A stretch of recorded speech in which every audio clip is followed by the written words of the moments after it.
Syrian President Bashar al-Assad says foreign-backed insurgents are systematically destroying the country's infrastructure. The violence is continuing to claim lives and leave people homeless. Is a negotiated settlement in the making, or will we see yet further death and destruction before Syria can put itself out of this crisis? This is the debate. The command room of insurgents fighting the Syrian government. The insurgents have suffered many setbacks on the battlefield in recent weeks. They lost the strategic town of Qarnas to the government troops, but they're leaving a trail of destruction as they pull out of areas under fire from government forces. The Syrian television showing the residents of Qarnas returning home after the insurgents are pushed out of the city. Syrian President Bashar al-Assad seems to have the upper hand in controlling the state. Assad has just met with the members of his new cabinet. At the meeting, he accused the militants of deliberately destroying Syria's infrastructure. Meanwhile, reports coming out of the opposition say it's plagued by cracks and divisions. The leader of the so-called National Coalition Council, Moaz al-Khatib, is calling for talks with the Syrian government. Others within the council are opposing him. This is also the case with the insurgents on the ground. The verified reports have it that the al-Nusra Front militants have clashed with the so-called Free Syrian Army troops on several occasions. The al-Nusra members have complained that they're being fired at by Syrian people from behind in some places. The opposition can no longer pin its hopes on its regional and extra-regional supporters.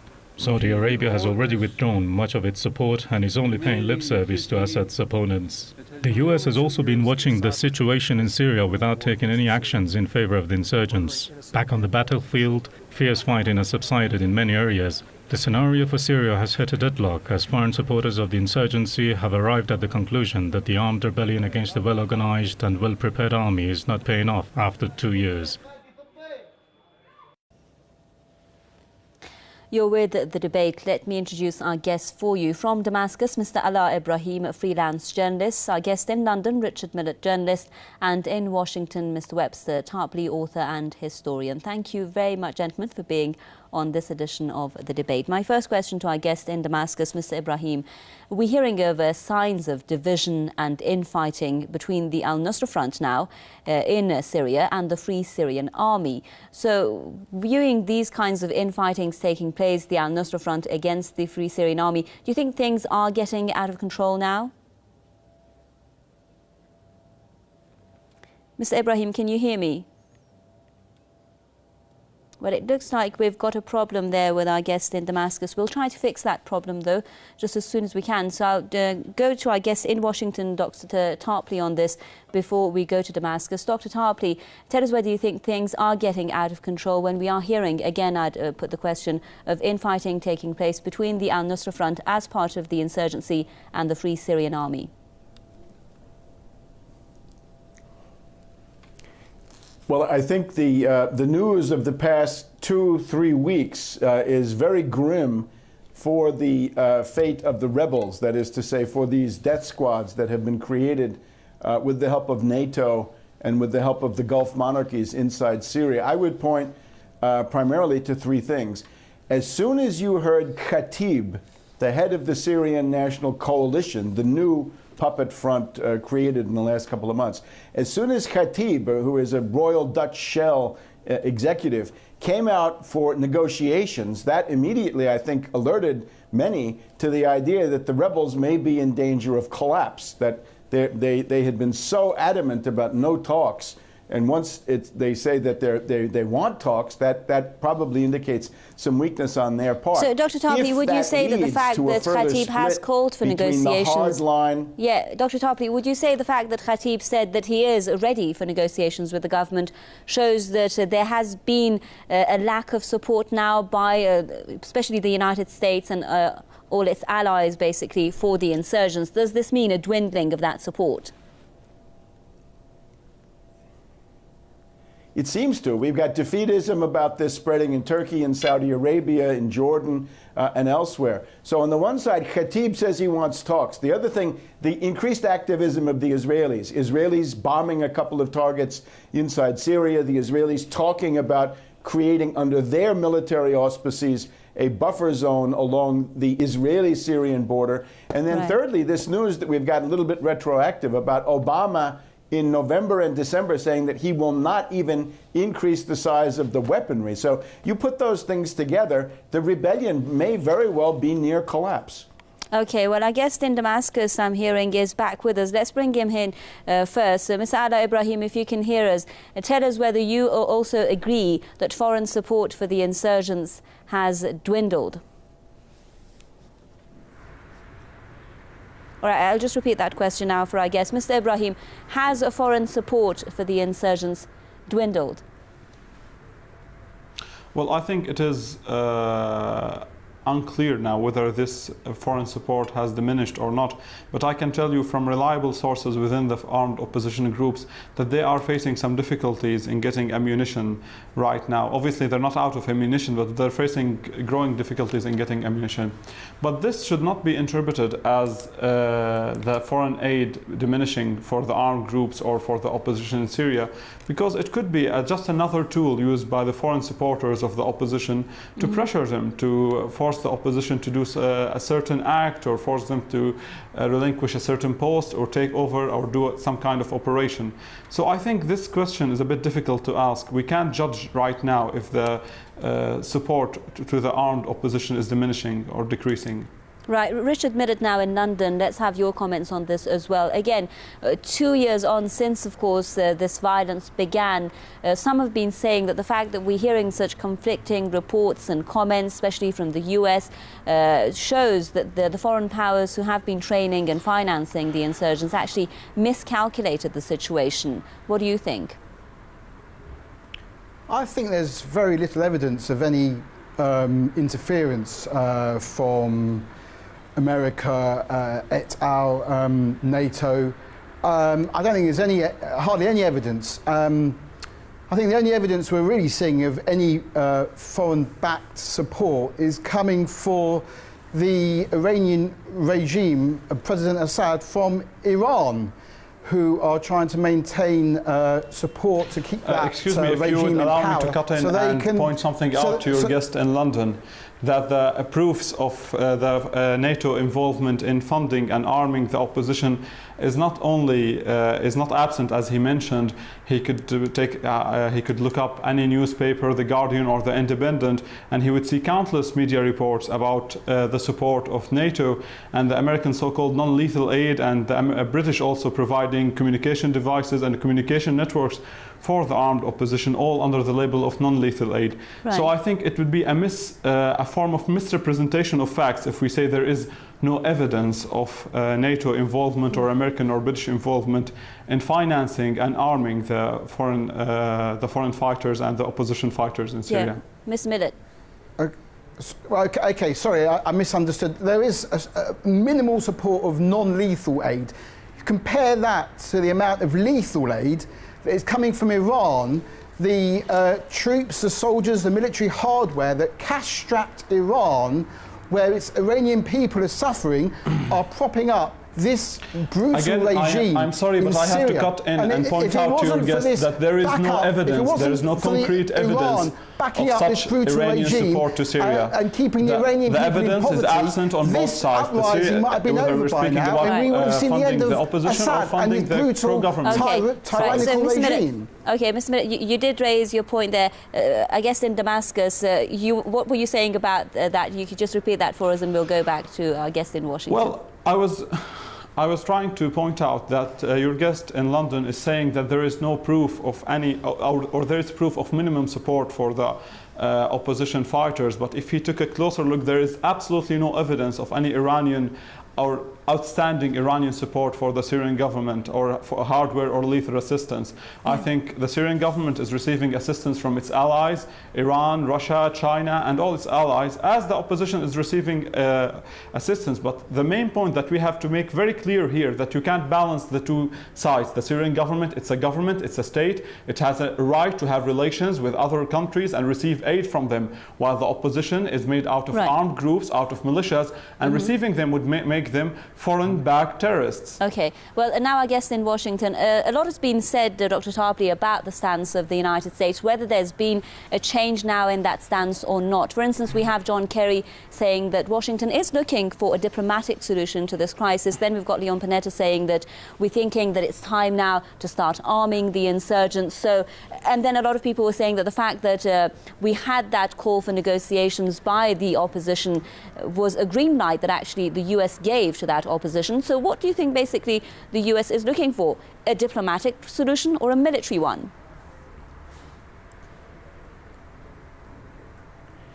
I think the Obama administration policy is in crisis. Let me warn people about John Kerry. He is duplicity incarnate. He is, after all, a member of this infamous secret society, this Freemasonic cult called Skull and Bones, to which President Bush the Elder, President Bush the Younger belonged, which has done so much damage to the United States over many, many decades.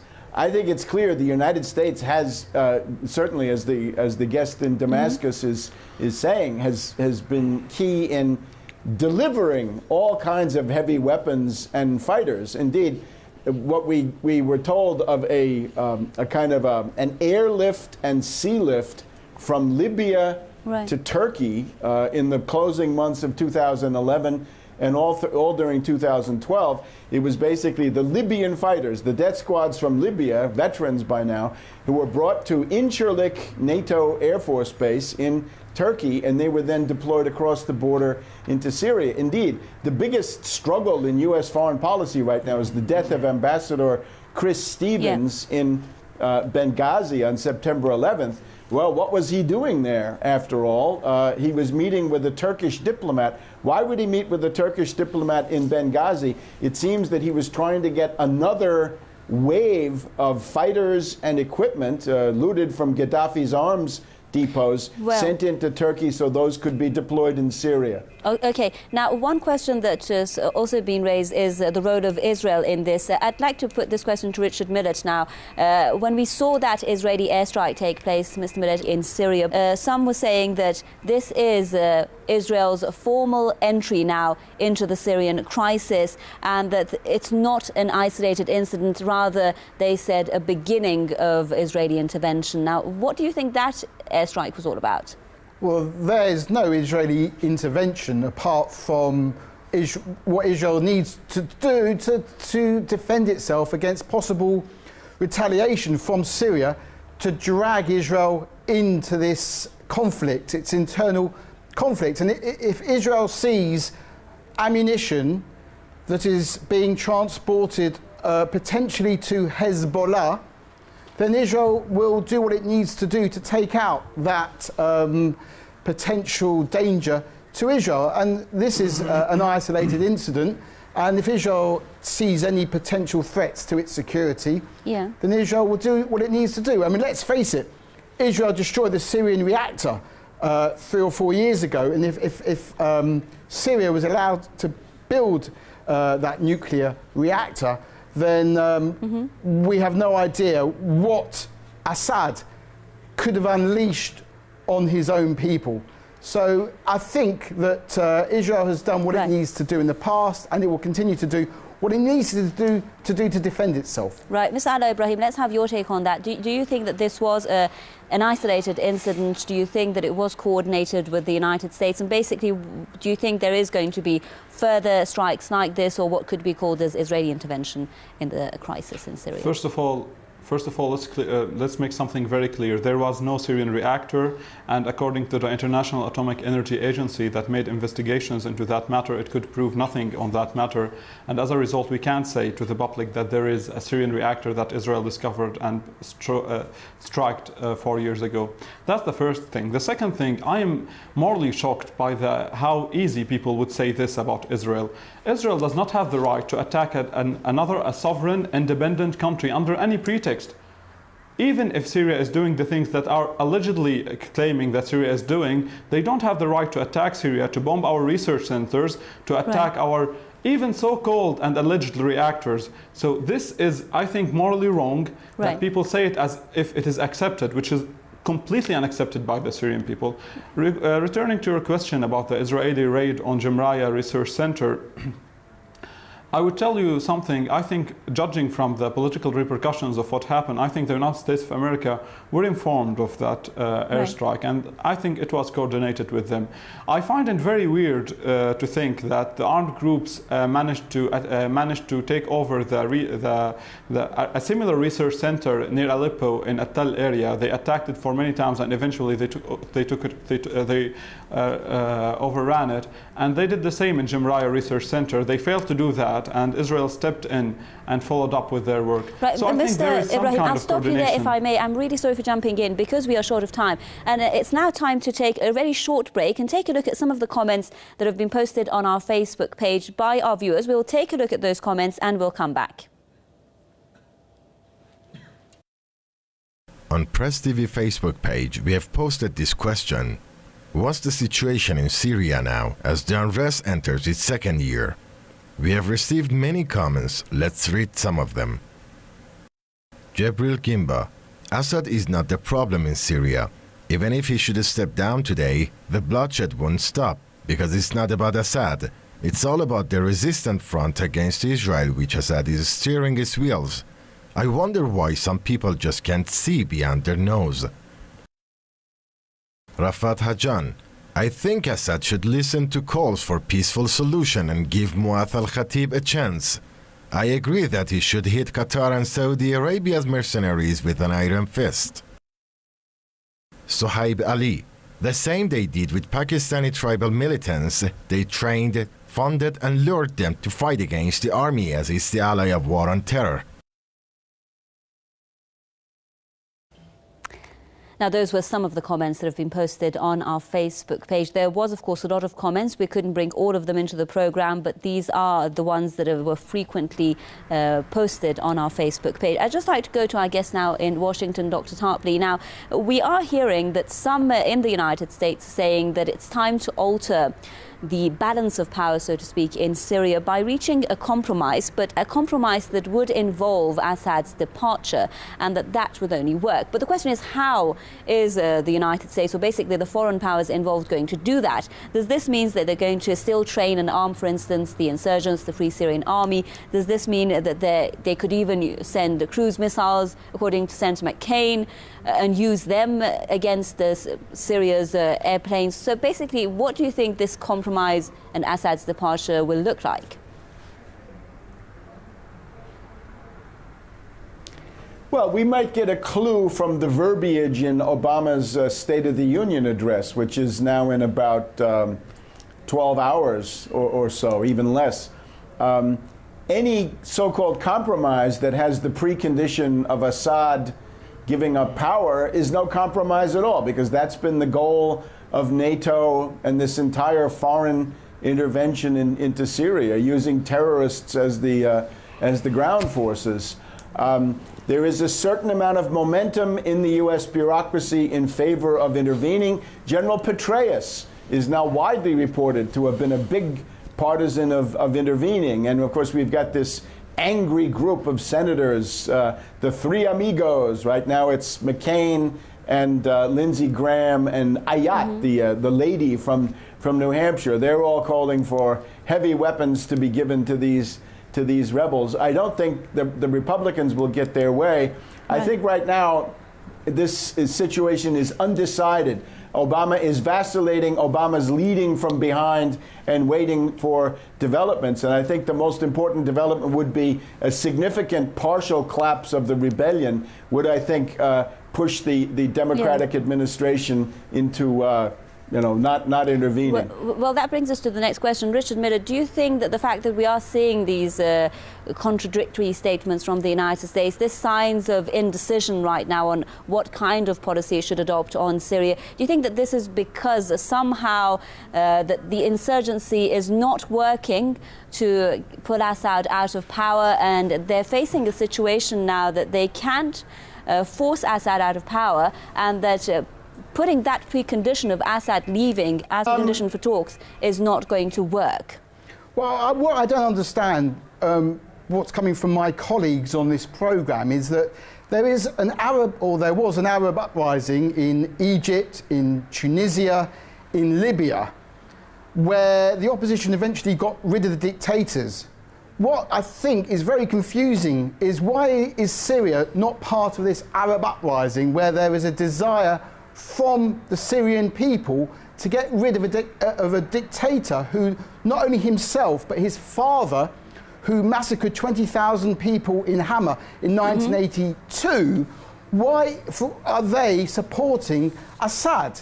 It just doesn't make sense. So the Arab uprising seems to have stopped at the border of Syria. This is an uprising by the Syrian people only, with limited support, as our guest in Syria said, non-lethal support. And that is all they're receiving. And from what I can understand, my colleague in Syria, he says it's okay for the regime to take support from the likes of Iran, but if the opposition takes any kind of support from anyone, they're terrorists. And all he's basically, what this leads to is that Assad has some sort of right to massacre the opposition. Right. And it's very confusing, these messages. Okay, we are running out of time. I'd just like our guest in Damascus to respond to that. And Mr. Ibrahim, if you could also, the question that was raised there, Mr. Ibrahim, the one question before you answer, the question that was raised there was, why did the Arab Spring or the Arab uprising stop at the borders of Syria, that our guest there in London was saying? For many reasons, but first let me clear out a few things for your guest in London, who seems to be under a lot of misconception, obviously. First of all, sir, I would like to point out that it is different in Syria because the president still enjoys a wide popular support. Many people still support the president. Surely, if you follow up on the Syrian case, you would know that there is some ethnic and sectarian factors are in play in the Syrian crisis. Many people are in support of the government right now because those people are in fear of the opposition, because the opposition have demonstrated signs it is more of a radical Islamic opposition that would take Syria into a different place socially from where it is now. That's the first thing. The second thing, you can't go out saying, labeling people, saying President Assad is a dictator, he took the chair from his father and his father massacred 20,000 people. You can't say things like this on the air and leave it with the people. These are things that you think happened but might not be true. After all, we haven't seen any independent investigation committee that would consolidate what you're saying right now. Though there has been some allegations according to what you're saying. That's the thing. The other thing, why did the Arab Spring stop at the borders of Syria? I will tell you, I don't think the Arab Spring has visited any place yet. Let's take a look at what's happening in Tunisia right now. Let's take a look at what happened in Egypt, what's happening in Egypt right now. And let's take a look at what's happening in Libya and Syria. A general overview of what's happening in the Arab world will show us that though the protest movement in many Arab countries came from legitimate reasons, came with legitimate demands, came with legitimate aspirations of the people, but at some point there has been another power that hijacked, though I don't like to use the word hijack because it sounds like something out of a conspiracy theory, but unfortunately these revolutions have been hijacked. A similar case happened in Syria. But I'm afraid I've got to stop you because we've run out of time. Thank you very much, Mr. Ala Ibrahim, freelance journalist with us there live from Damascus. A big thank you to our guest in London, journalist Richard Millett, and in Washington, Dr. Webster Tarpley, author and historian. Thank you very much, gentlemen, for being with us, and thank you for staying with another edition of The Debate. I'm Huma Lesgi. Goodbye.